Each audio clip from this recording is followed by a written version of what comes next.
최근 일본 열도를 강타한 속보에 따르면 일본의 핵심 5개 분야가 한국에 의해 추월당했다는 국가순위가 발표되자 일본 정계는 경악을 금치 못했습니다. 대한민국이 6위를 기록한 반면 일본은 무려 13위로 급락했습니다. 그러나 정작 한국 국민들은 이 순위를 인지하지 못하고 있다는 사실이 의아함을 자아내는 가운데 오직 일본만이 발칵 뒤집힌 이유를 파헤치기 위해 한 일본 정치인이 비밀리에 서울로 향했습니다.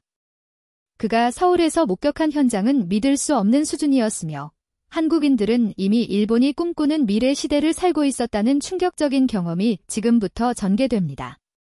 저는 도쿄도 의회에서 15년 동안 의원으로 활동하고 있는 코바야시 켄타입니다. 교토의 유서 깊은 전통 가문에서 태어나 일본 문화의 우수성을 확고하게 신봉하며 살아왔습니다. 그런 제가 2025년 5월 프랑스 파리에서 개최된 G7 정상회의 부대 행사에 참석했을 때 제 인생에서 가장 충격적인 순간을 맞이하게 되리라고는 상상조차 하지 못했습니다. 일본 대표단의 안내를 받아 엘리제궁 회의장으로 이동했습니다. 화려한 샹들리에가 빛나는 궁전 내부는 그야말로 장관이었습니다. 미국, 영국, 프랑스, 독일, 이탈리아, 캐나다, 그리고 일본, 세계를 선도하는 7개국의 정상들이 한자리에 모였습니다.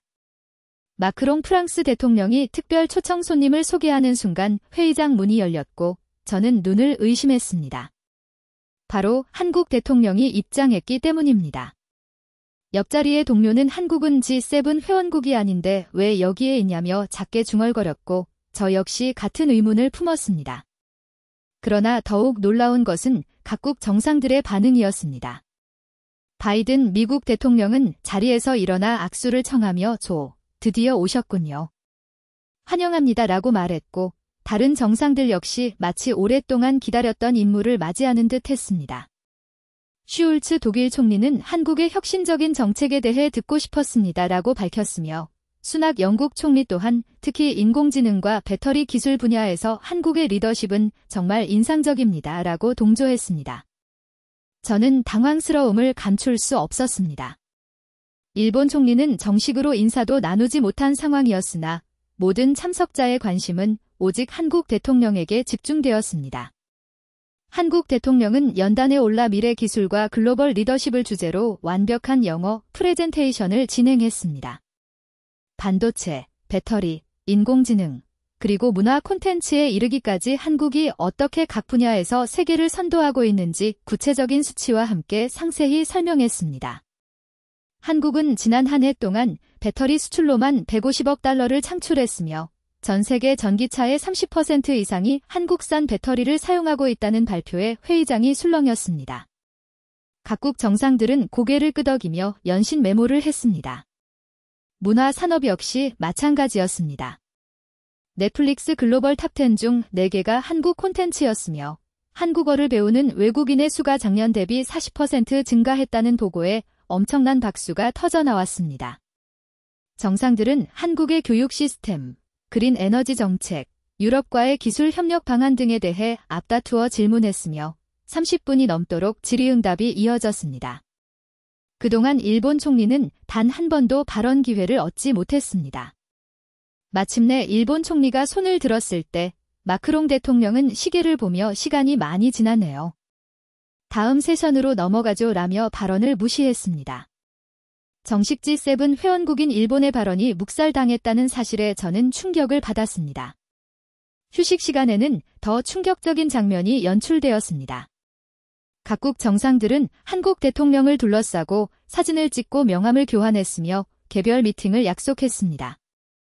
반면 일본 총리는 구석에서 홀로 커피를 마시고 있었습니다. 저는 총리에게 다가가 총리님, 이건 너무합니다.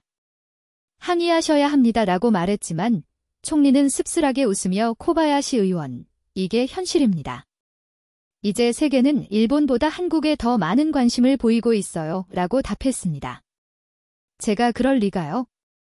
우리가 세계 3위 경제 대국인데 라고 반문하자 총리는 경제 규모만으로는 부족합니다.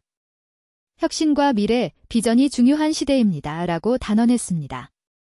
일본의 총리가 이토록 무기력하게 현실을 수용하는 모습에 저는 믿을 수 없었습니다. 오찬 시간에는 더욱 굴욕적인 일이 벌어졌습니다.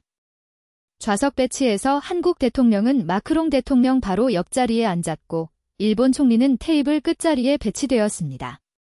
외교의전에서 좌석 위치는 국가의 중요도를 명백히 드러내는 만큼 이는 노골적인 모욕이었습니다. 식사 중에도 대화의 중심은 여전히 한국이었습니다. 각국 정상들은 한국의 성공 비결을 물었고 협력 방안을 논의했습니다. 특히 이탈리아 총리가 솔직히 말해서 아시아의 미래는 한국이 이끌 것 같습니다.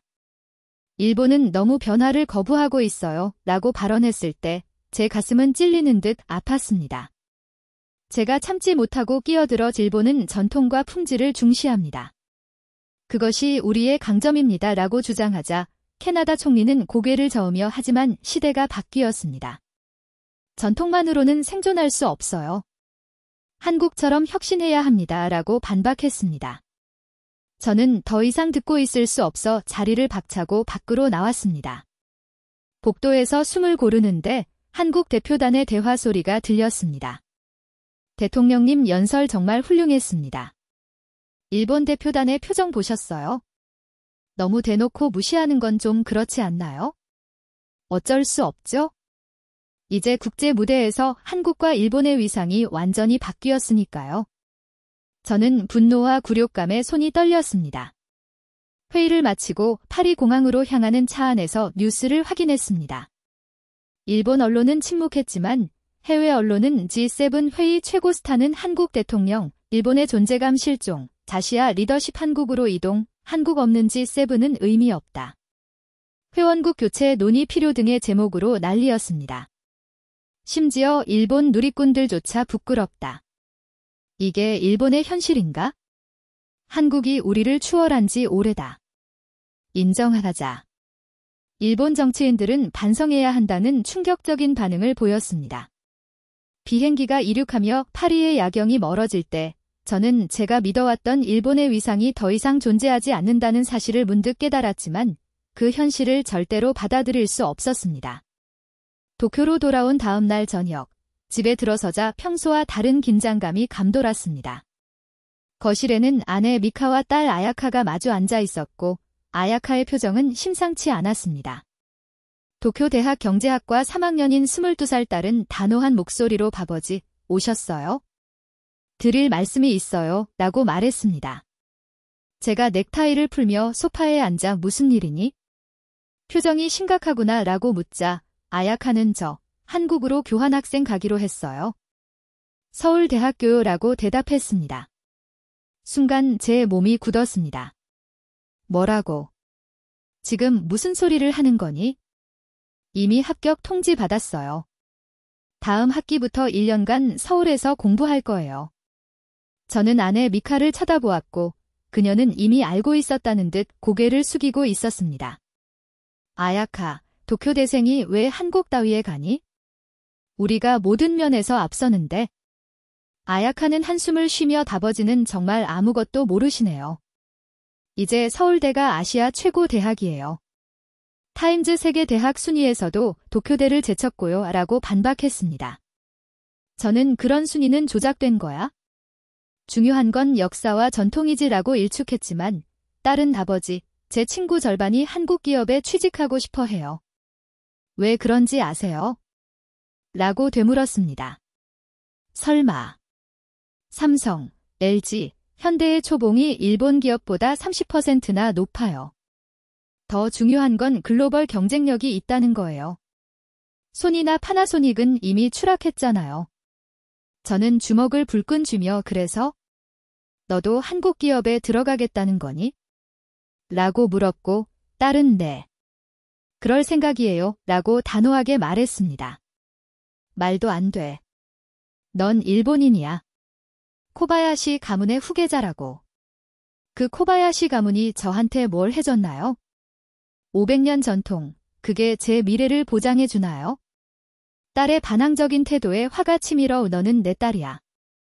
조국을 배신할 수 없어 라고 소리쳤습니다. 배신이요? 더 나은 기회를 찾는 게 배신인가요? 아버지야말로 현실을 부정하고 계시잖아요. 그때 아야카는 더욱 충격적인 고백을 했습니다. 혼잣말이 나왔습니다. 밖에서 아내와 딸이 대화하는 소리가 들렸습니다. 엄마, 아빠는 왜 저렇게 한국을 싫어해? 아버지는 일본의 자존심을 지키고 싶은 거야? 자존심, 그게 현실을 부정하는 이유가 돼? 시간이 필요할 거야. 아버지도 언젠가는 이해하실 거야. 저는 주먹을 쥐었습니다. 이해. 절대 그럴 일은 없을 겁니다. 일본이 한국보다 못하다는 걸 인정하는 날은 절대 오지 않을 거라고 맹세했지만 마음속에서는 불안감이 커져가고 있었습니다. 혹시 내가 정말 틀린 걸까? 세상이 변했는데 나만 모르고 있는 걸까? 아니야. 그럴 리 없어. 이건 일시적인 현상일 뿐이야.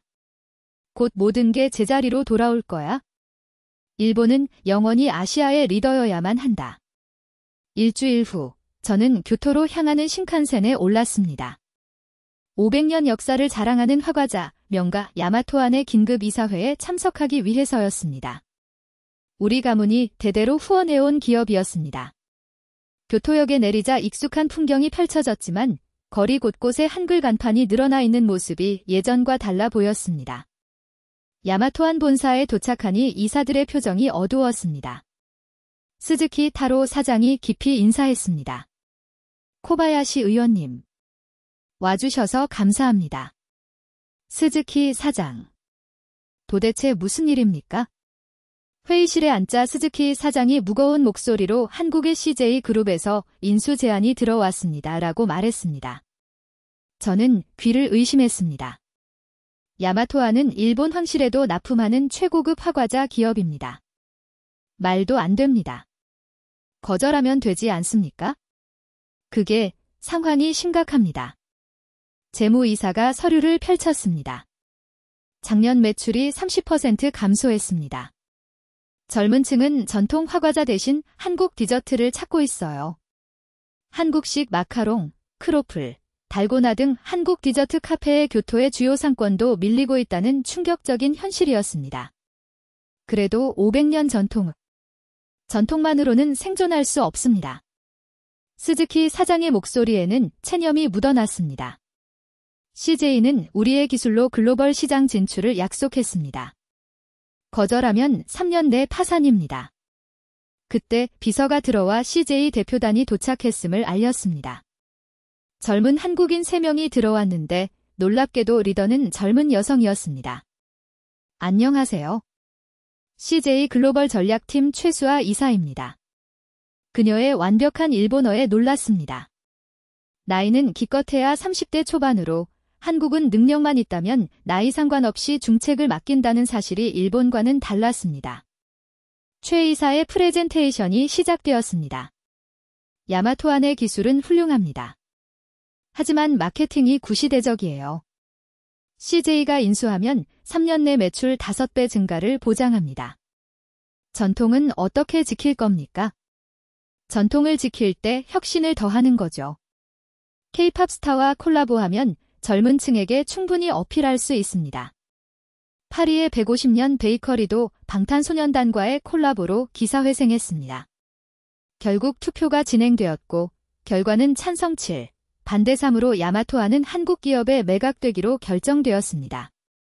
교토에서 도쿄로 돌아오는 길 택시기사가 말을 걸었습니다. 의원님, 요즘 교토도 많이 변했죠? 한국 관광객이 대부분이라 저도 한국어 공부 중입니다. 택시기사가 한국어를 안 하면 장사가 안 돼요. 안녕하세요. 감사합니다 정도는 필수죠.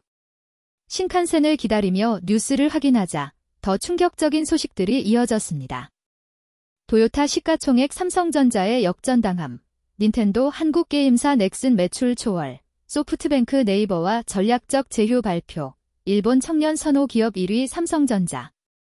일본 젊은이들이 자국 기업보다 한국 기업을 선호한다는 마지막 뉴스가 가장 충격적이었습니다. 도쿄에 도착해 의회로 향했습니다. 긴급 대책회의가 소집되었으나 의원들 사이에서도 의견이 분분했습니다. 현실을 인정해야 합니다. 한국과 협력하지 않으면 살아남기 어려워요 라는 젊은 의원들의 목소리에 보수적인 노년 의원들은 무슨 소리? 일본의 자존심을 버리자는 건가? 라며 반발했습니다. 저는 야마토안의 매각, 대기업들의 추락, 젊은이들의 배신 등 연이은 사태에 더욱 큰 혼란에 빠졌습니다. 한 달 후, 도쿄 시부야에서 전례 없는 광경이 펼쳐졌습니다. K컬처 페스티벌이라는 이름의 한국 문화 축제가 열린 것입니다. 도쿄도 의원으로서 현장을 시찰해야 했습니다. 의원님, 예상 인원이 10만 명을 넘어섰습니다. 경찰 관계자의 보고에 저는 귀를 의심했습니다. 10만 명이라고요? 네. 도쿄에서 열린 문화 행사 중 최대 규모입니다. 우리 전통 축제인 간다 마츠리도 그 정도 인파는 못 모으는데 시부야 거리는 한국 음악으로 가득했고 더 놀라운 것은 군중들의 함성이었습니다. 사랑해요, 오빠. 대박. 일본 젊은이들이 한국어로 외치고 있었습니다. 메인 무대로 가는 길에 한 여고생이 저를 붙잡고 자저씨, 혹시 한국 분이세요? 라고 물었고 제가 아니, 일본인이다 라고 답하자 그녀는 죄송해요. 한국 오빠인 줄 알았어요 라고 말했습니다. 한국인으로 오해받다니 평생 처음 겪는 일이었습니다. 무대에서는 일본 아이돌이 K-팝 커버곡을 부르고 있었는데 옆에 있던 직원이 일본 아이돌도 K-팝 커버를 해야 인기를 얻습니다. 안 하면 팬들이 떠나요 라고 설명했습니다. 행사장 곳곳에 한국 음식 부스떡볶이, 김밥, 치킨 앞에는 긴 줄이 늘어서 있었습니다. 일본 음식은 안 팝니까?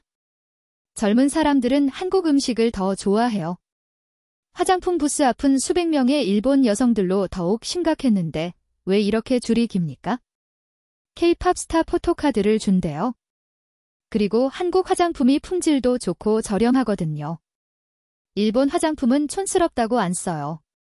일본 제품이 촌스럽다는 평가를 받는 시대가 온 것입니다. 한쪽에서는 놀라운 광경이 펼쳐졌는데 일본 노인들이 한국어를 배우고 있었습니다. 70대 할머니에게 할머니, 왜 한국어를 배우세요? 라고 묻자 손자랑 대화하려면 배워야 해요. 요즘 애들은 한국 얘기만 하거든 디라는 대답이 돌아왔습니다. 그때 대형 스크린에 뉴스 속보가 떴습니다. 일본 대기업 소니가 한국 아이돌 그룹과 전속 계약을 맺었다는 내용이었습니다. 옆에 있던 직원은 지제 일본 기업도 한국 스타 없이는 마케팅이 안 됩니다라고 설명했습니다. 저는 더 이상 견딜 수 없어 행사장을 빠져나와 택시를 탔습니다.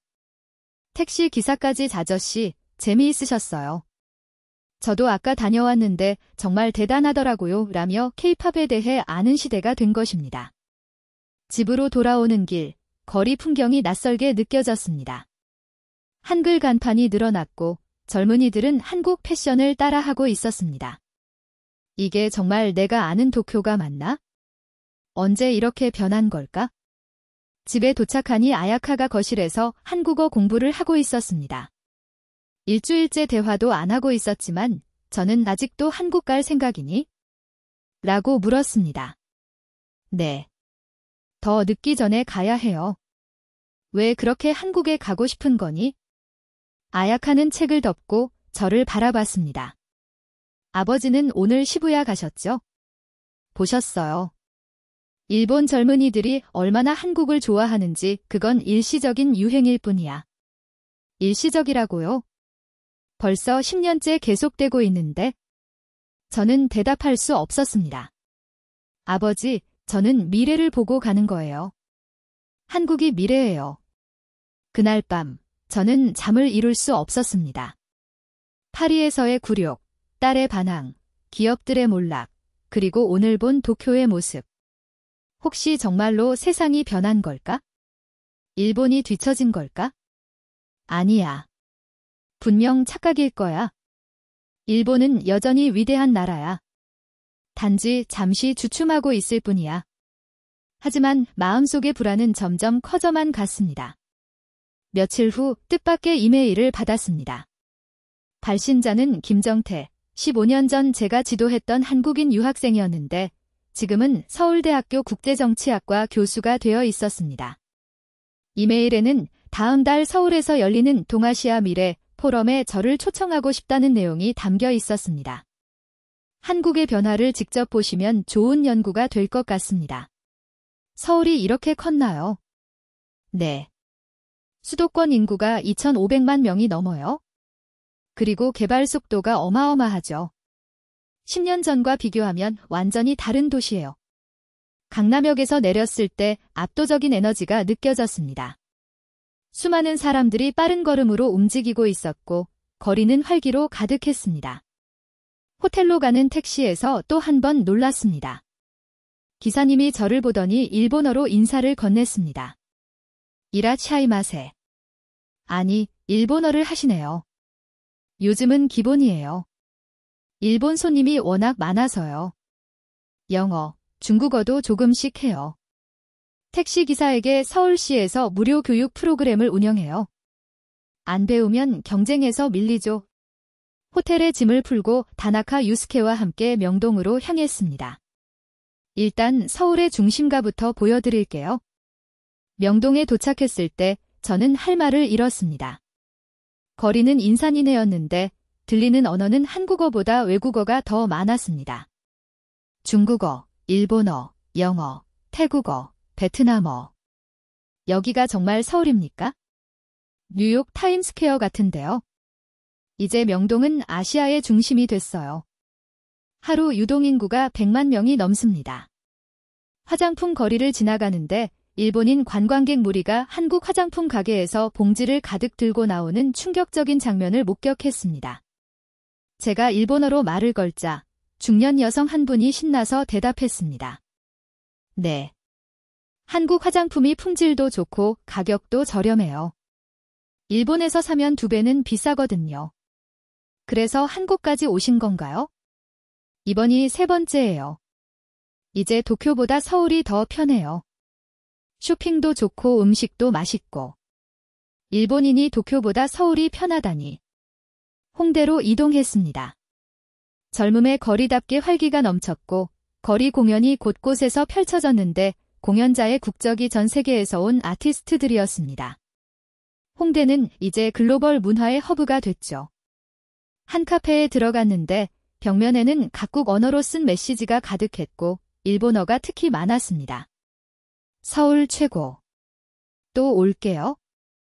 홍대의 자유로운 분위기가 너무 좋아요. 도쿄보다 재미있어요. 저는 씁쓸한 미소를 지었습니다. 일본 젊은이들의 마음이 이미 서울로 향하고 있었던 것입니다. 저녁은 강남의 한 레스토랑에서 먹었는데 다나카 유스케가 예약한 미슐랭 스타를 받은 한식당이었습니다. 한식이 미슐랭 스타를? 네. 서울의 미슐랭 스타 레스토랑 수는 도쿄 다음으로 많아요. 특히 한식당이 많이 선정됐죠. 음식이 나왔을 때 저는 또 한 번 놀랐습니다. 전통적이면서도 현대적인 플레이팅, 섬세한 맛의 조화가 일식 못지않은 수준이었습니다. 식사를 마치고 한강공원을 산책했습니다. 밤 9시가 넘었는데도 사람들로 가득했어요. 도쿄는 이 시간이면 조용한데 한국은 밤 문화가 발달했어요. 특히 한강은 서울 시민들의 휴식 공간이죠.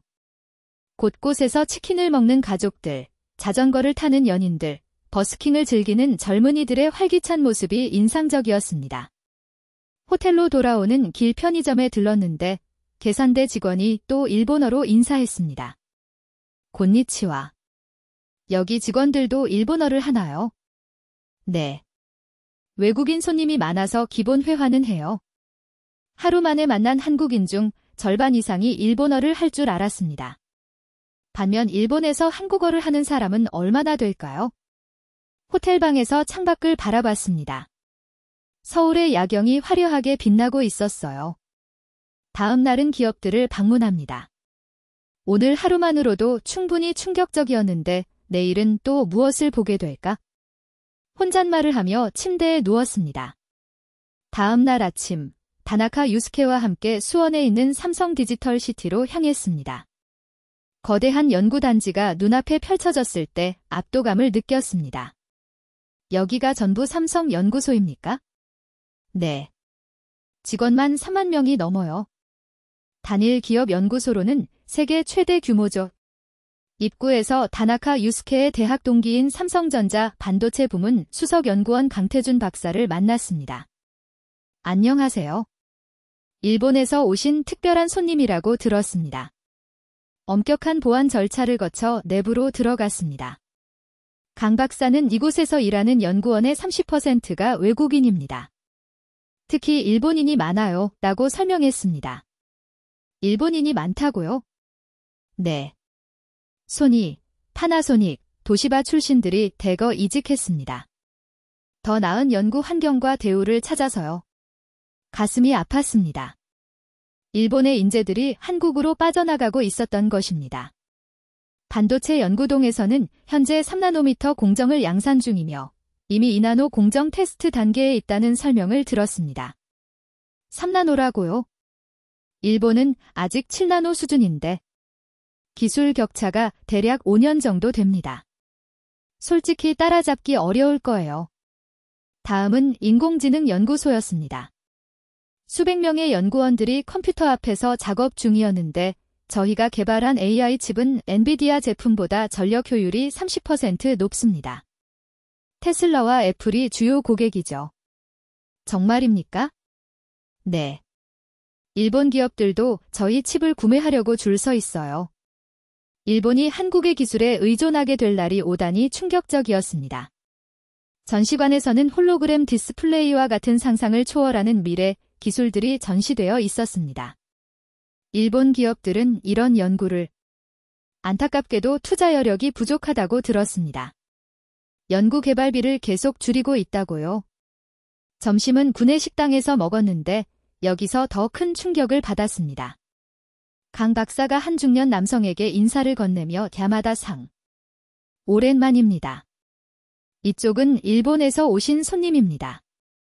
이토 히로시 상은 우리 회사 전무님이세요. 안녕하세요. 이토 히로시입니다. 일본인이 삼성 전무라니. 언제 이직하셨습니까? 2년 전에 소니에서 왔습니다. 더 나은 미래가 여기 있다고 판단했거든요. 후회는 없으신가요? 이토 전무는 쓴웃음을 지었습니다. 처음엔 배신자 소리도 들었어요. 하지만 지금은 동료들이 부러워합니다. 소니에서는 제 아이디어가 늘 거절당했어요. 위험하다. 비용이 많이 든다. 전례가 없다. 하지만 여기서는 달랐습니다. 제가 제안한 프로젝트에 500억 원을 투자해줬어요. 일본에서는 상상도 못할 일이죠. 오후에는 판교의 네이버 본사를 방문했습니다. 그린 팩토리라 불리는 건물은 그 자체로 예술품이었으며 안내 직원은 네이버는 이제 구글, 아마존과 경쟁하는 글로벌 테크 기업입니다. 라고 자랑스럽게 설명했습니다. 일본에도 진출했나요? 라인을 모르세요? 일본 메신저 시장 점유율 90%예요. 라인이 네이버 거였습니까? 매일 사용하는 라인이 한국 기업의 서비스였다니 충격을 받았습니다. 인공지능 연구소를 둘러보니 수백 대의 슈퍼컴퓨터가 가동 중이었고 저희 번역 기술은 이미 구글을 넘어섰어요. 특히 아시아 언어에서는 압도적이죠 라는 설명을 들었습니다. 실시간 번역 데모는 완벽에 가까웠습니다. 돌아오는 길, 다나카 유스케가 어떠셨어요? 의원님 길하고 조심스럽게 물었습니다. 저는 한참을 말없이 창밖을 바라보다 겨우 입을 열었습니다. 충격이야. 완전히 뒤처졌어. 기술력에서 이렇게 압도적인 차이가 날 줄은 몰랐어. 하지만 일본도 저력이 있잖아요. 저력. 그게 무슨 소용이야? 미래를 준비하지 않았는데. 서울로 돌아오는 차창 밖으로 첨단 산업 단지들이 끝없이 이어지는 것을 보며 일본이 잃어버린 30년을 보내는 동안 한국은 이렇게 성장했구나라는 쓴 고백이 저도 모르게 나왔습니다. 저녁에는 다나카 유스케와 함께 다시 홍대로 갔습니다. 금요일 밤의 홍대는 낮과는 또 다른 에너지로 가득했고 전 세계 젊은이들의 축제장이었습니다. 클럽 거리에 도착했을 때 수많은 클럽 앞에 긴 줄이 늘어서 있었는데 대부분이 외국인이었고 특히 K-POP NIGHT라고 쓰인 클럽 앞에는 사람이 많았습니다. 다나카 유스케의 제안에 용기를 내어 클럽 안에 들어갔습니다. DJ가 K-POP을 리믹스해서 틀고 있었고 놀랍게도 일본어가 여기저기서 들렸습니다.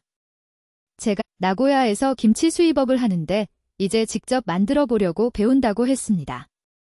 일본에서 김치가 그렇게 인기인가요? 인기 정도가 아니에요. 이제 일본 식탁에 김치가 자주 오르죠. 완전히 일상 음식이 됐어요. 작은 골목에서 전통차를 파는 일본인 가게 주인을 만났습니다. 그는 교토에서 왔으며 10년 전 한국차 문화를 배우러 왔다가 이곳의 역동성에 매료되어 정착했다고 했습니다. 일본은 너무 정체돼 있어요. 기회는 여기 있어요. 제 가게 손님 절반이 일본인이에요.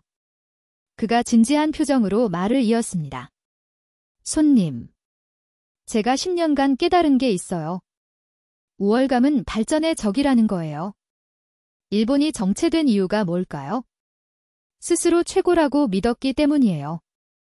더 이상 배울 게 없다고 생각했죠. 한국은 달랐어요. 항상 배우려고 했죠. 이제는 일본이 배울 차례 아닐까요? 일본인의 입에서 나온 이 말이 너무나 아팠습니다. 시장을 나오면서 빈대떡 아주머니를 다시 만났습니다. 아주머니는 작은 김치팩을 건네주며 기거 서비스예요. 한국이나 일본이나 다 똑같은 사람이잖아요. 너무 심각하게 생각하지 마세요. 라고 따뜻하게 미소 지었습니다. 코끝이 찡해졌습니다. 공항으로 가는 택시 안에서 운전사가 또 일본어로 인사했습니다. 한국 여행 어떠셨어요? 저는 창밖을 바라보며 많이 배웠습니다. 라고 대답했습니다.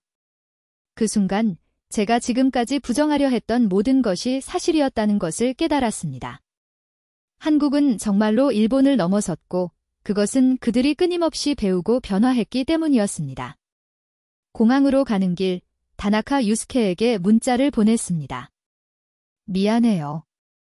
어제 감정적으로 굴었던 것. 사실 전날 저녁 다나카 유스케의 지인들을 만났을 때 제가 화를 냈었거든요. 인천공항에서 다나카 유스케를 만났습니다. 다나카 씨, 정말 고마워요. 덕분에 많은 걸 봤어요. 무엇을 보셨나요? 저는 잠시 망설이다 입을 열었습니다. 진실을 봤어요. 내가 얼마나 어리석었는지도. 한국은 정말 대단했어요. 기술도 문화도 무엇보다 사람들의 마음가짐이. 이제 인정하시는 건가요? 인정할 수밖에 없어요. 광장시장에서 만난 일본인이 한 말이 계속 생각나요. 우월감은 발전의 적이라고. 비행기에 오르면서 창밖을 봤습니다. 이틀이었지만 제 인생에서 가장 긴 여행이었습니다. 도쿄에 도착해 집으로 가는 택시 안, 도쿄의 거리는 왠지 정체되어 보였습니다. 깨끗하고 질서정연하지만 서울의 그 역동성은 없었습니다. 집에 들어서자 가족들이 모여 있었습니다. 아내 미카와 딸 아야카가 저를 반겼습니다. 저는 가족들을 둘러보고 심호흡을 한 뒤 천천히 말했습니다. 사실은 한국에 다녀왔다. 뭐라고요? 아야카의 눈이 동그래졌습니다. 내가 틀렸어. 아야카. 한국은 정말 대단했어. 모든 면에서 내 예상을 뛰어넘었어. 저는 이틀간 본 첨단 기술, 문화의 힘, 그리고 일본인들의 고백까지 모두 이야기했습니다. 특히 충격적이었던 건 일본인들이 한국에서 살면서 행복해하고 있었다는 거야. 눈물이 났습니다. 50이 넘은 나이에 가족 앞에서 우는 것이 부끄러웠지만 참을 수 없었습니다. 미안해, 아야카. 내가 한국 가겠다는 걸 반대해서. 이제 이해해. 왜 내가 그곳에서 배우고 싶어 하는지. 아버지. 아야카도 눈물을 흘렸습니다. 그리고 너 남자친구 한번 만나보고 싶구나. 정말요? 그래, 어떤 사람인지 궁금해. 아내가 제 손을 잡았습니다. 켄타 씨, 쉽지 않았을 텐데 정말 대단해요. 대단한 게 아니야. 너무 늦었어. 세상은 이미 이렇게 변했는데 나만 과거에 갇혀 있었지. 저는 우리도 변해야 해. 더 늦기 전에 라고 다짐했습니다. 그날 밤, 저는 서재에서 일기를 썼습니다. 오늘 나는 다시 태어났다. 50이 넘은 나이에 새로운 시작을 하게 됐다. 부끄럽지만 동시에 희망적이다. 이제라도 깨달았으니 늦지 않았다. 내일부터는 달라질 것이다. 열린 마음으로 배우고 인정할 것은 인정하며 협력할 곳과 협력하겠다. 일주일 후 도쿄도 의회 정기회의가 열렸고 저는 발언권을 신청했습니다. 의장의 허락을 받고 연단에 섰습니다. 여러분, 저는 지난주 개인적으로 한국을 방문했습니다. 의회장이 술렁거렸습니다. 제가 한국을 가장 비판하던 사람이었기 때문입니다. 그곳에서 저는 충격적인 현실을 목격했습니다. 우리가 외면하고 있던 진실을 말이죠. 보수파 의원이 끼어들었습니다. 무슨 말씀을 하시려는 겁니까? 우리는 현실을 인정해야 합니다. 한국은 이미 많은 분야에서 일본을 앞섰습니다. 그리고 그 격차는 계속 벌어지고 있어요. 코바야시 의원, 정신이 나갔습니까? 노년층 의원들이 항의했지만 저는 준비한 자료를 스크린에 띄었습니다. 보십시오. 반도체, 배터리, 디스플레이, 주요 산업에서 한국이 세계 1위입니다. 그리고 이건 시부야 K컬처 페스티벌 사진입니다. 10만 명이 모였어요. 우리 젊은이들이 한국 문화에 열광하고 있습니다. 그래서 어쩌자는 겁니까? 한일협력특별위원회를 만들 것을 제안합니다. 기술협력, 문화교류, 인재 양성 등 전 분야에서 한국과 협력을 강화해야 합니다. 당신이 누구보다 한국을 경계하던 사람 아니었습니까? 저는 의원들을 둘러봤습니다. 그랬습니다. 하지만 제가 틀렸어요. 자존심 때문에 현실을 부정하면 우리만 고립됩니다. 젊은 의원들이 동의하며 손을 들었습니다. 코바야시 의원님 의견에 동의합니다. 실제로 우리 지역구 기업들도 한국과 협력을 원하고 있어요. 더 늦기 전에 손을 잡아야 합니다. 하지만 반대도 만만치 않았습니다. 일본의 자존심을 버리자는 말입니까? 굴복이 아니라 협력입니다. 일본의 장인 정신과 한국의 혁신이 만나면 엄청난 시너지가 날 겁니다. 제가 목소리를 높이던 그때 다나카 유스케가 급히 들어와 의원님, 방금 속보입니다. 한국 정부가 일본과의 기술 협력 확대를 공식 제안했습니다. 라고 보고했습니다. 완벽한 타이밍이었습니다. 보십시오. 한국도 우리와 협력을 원합니다. 이 기회를 놓치면 정말 고립됩니다. 결국 투표가 진행되었고 찬성 43, 반대 37로 통과되었습니다. 회의가 끝나자 기자들이 몰려왔습니다. 갑작스러운 입장 변화의 이유를 묻는 질문에 저는 직접 보고 깨달았습니다. 현실을 인정해야 미래가 있다는 것을요 라고 답했습니다. 구체적인 협력 추진 방안으로는 청년 교류부터 시작하여 우리 젊은이들이 한국에서 배울 수 있도록 하겠다고 밝혔습니다. 집으로 가는 차에서 아야카에게 전화했습니다. 아야카, 뉴스 봤니? 네. 아버지 정말 멋있었어요. 친구들도 다들 놀라고 있어요. 이제 내가 한국 가는 것도 공식적으로 지원받을 수 있어. 아버지, 사랑해요. 다나카 유스케는 의원님, 정말 용기 있는 결정이었어요. 라고 말했습니다. 저는 늦었지만 시작이라도 해야죠. 다나카 씨, 특별위원회의 고문을 맡아줄 수 있나요? 라고 제안했고, 그는 영광입니다. 라고 답했습니다. 창밖을 보니 도쿄의 거리가 조금 다르게 보였습니다. 아직은 정체되어 있지만 곧 변화의 바람이 불 것 같았습니다. 석 달 후, 제 사무실에서 창밖을 내다보니 도쿄의 풍경이 조금씩 변하고 있었습니다. 한글 간판이 늘어났고 한일 합작 기업들의 사무실이 들어서고 있었습니다. 문이 열리고 아야카가 들어왔습니다. 서울로 떠나기 전날이었습니다. 아야카, 준비는 다 됐니? 네. 정말 설레요. 뒤따라 들어온 청년이 인사했습니다. 안녕하세요.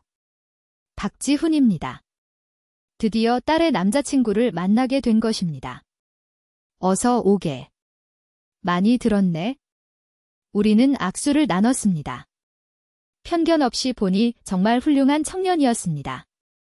지훈 씨는 다음 달에 도쿄에 새로 생기는 한일 공동 AI 연구소에서 일하게 됐어요.